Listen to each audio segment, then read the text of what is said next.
John McAfee is back after a series of legal scuffles abroad. The software guru is back in business right here in the United States and onto his new project, a device that can prevent the NSA from spying on you. John, welcome back to Fox Business. It is great to have you here. Ashley Webster joins me, and we both want to talk with you about so many things. But first, let's talk about this device. I know you've talked about it's decentral and you carry it in your pocket. How does it protect me from the unwarranted and unwanted intrusions of the federal government? The device basically turns your telephone into two devices. Like your iPhone or your iPad or laptop computer, turns them into two devices. One is the typical and normal internet device where you can access your email and do what you want. The other is you basically, there's a software app that you switch and suddenly you're in an area that can't be seen by anyone because you have no identification. You are in a moving local network, and all of the communications are relayed around the world to the person that you're talking to. You might switch to your secret network or your private network if you wanted to send an email to your girlfriend that included some juicy language, or if you were talking Nobody ever does that. Nobody ever does that, of course. But if someone ever does, then my device will help them do that. Real quick, before I give it over to Ashley, when can we buy this thing from you? Our first prototype will be done in 6 months, and I anticipate 6 months after that it will be ready for market. Terrific. Well, listen, John, it's interesting because I was reading a quote from you. You state that being the developer of the first commercial antivirus program, you are the most popular hacking target. In fact, you say hackers see you as, or hacking you as a badge of honor. How safe is this thing? And is there always someone out there that can get around it? Well, this is absolutely safe. I mean, as long as you're in the private mode, and you're not simultaneously, emailing someone else on the internet, then it's completely safe because there's nothing that identifies you. If, for example, you wake up in the morning and you heard a new song by, I don't know what your favorite singer is, and you type it in and say, I'd like to listen to that. And as you walk around in the morning, you'll be passing other people that have the same device, and they have their public and private areas.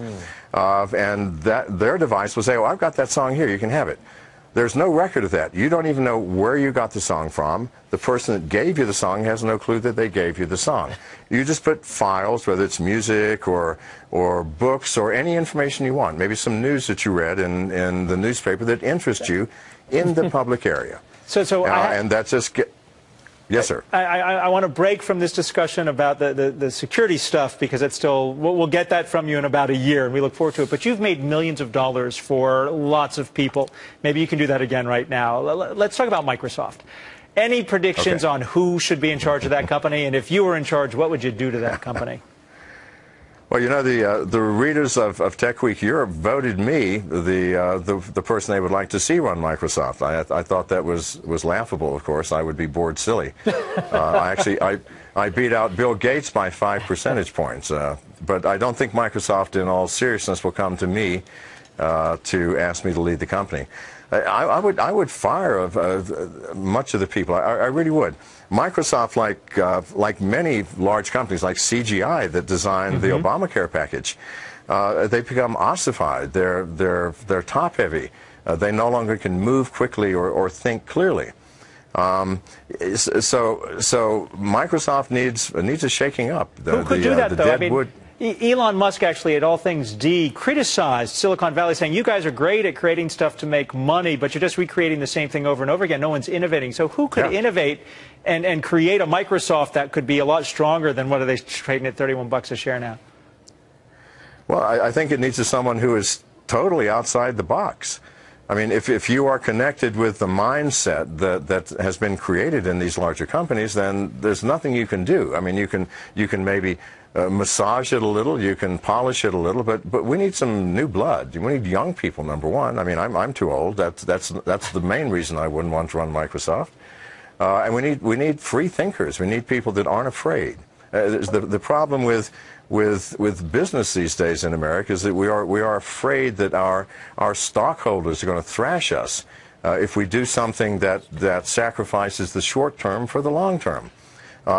We need brave people. We need creative people. We need young people. It's interesting, John. Would you have been able to have done what you did with McAfee now as opposed to when you actually began the company? Is the environment that much different?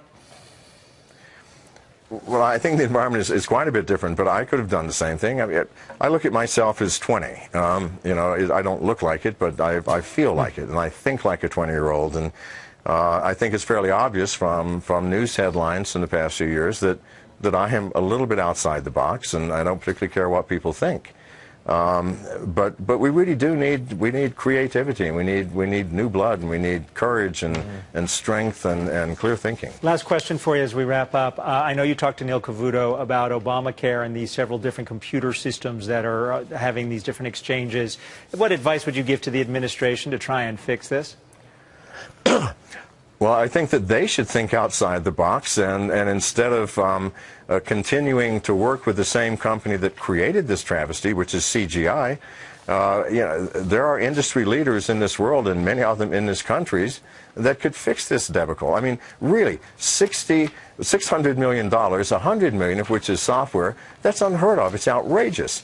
Get a team of 10 very bright programmers and a good manager and redesign and redo the whole thing. It'll be ready in 6 months at a cost of $5 million. But as it stands now, the architecture will not support what they're trying to do. It cannot.